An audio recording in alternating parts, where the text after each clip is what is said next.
Nithyananda. Okay, so I've been working with Srimatha for a few manifesting power sessions, but on this particular day, we were working on the length and breadth dimensions. So the first question I asked her was to draw the traditional clothing of the people in the Philippines. So her first question to me was, what's the Philippines? I had to tell her, like, the Philippines is a country. So she said, okay. So she looked into the Krishna Sila, and immediately she started describing, first with the women, how they dressed. They wore like long sleeves, puffy sleeved shoulders.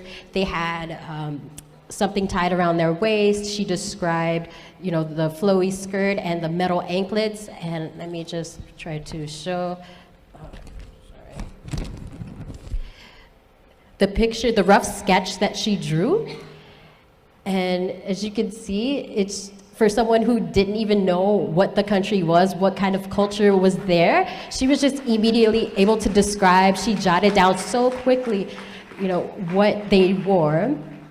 And the next question I asked, so after she was done scribbling that down, she was like, okay, give me another question. So I had to think of something on the fly.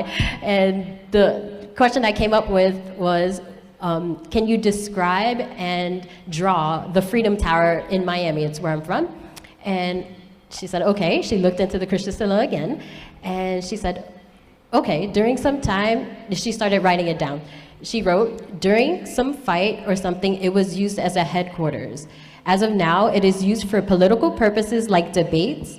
It is made of stone, very light brownish color, has glass windows, but at that time, the windows were not made of glass. It was renovated and the glass was made. So she drew a rough pencil sketch right here.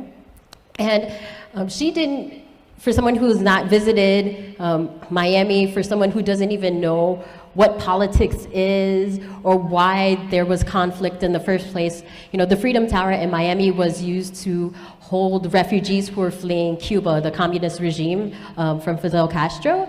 So for me, how I felt as she was looking into the Krishna Sila, as she was telling me and describing what the purpose was, the actual building itself, it just came so effortlessly, so casually. And for me, watching these balasans day after day, getting initiated into new powers, they're expanding and their space is opening up, and I feel that change within me too. And it's just a beautiful experience to be around them in the courtyard, and I'm very blessed and very thankful. Thank you, Nithyananda.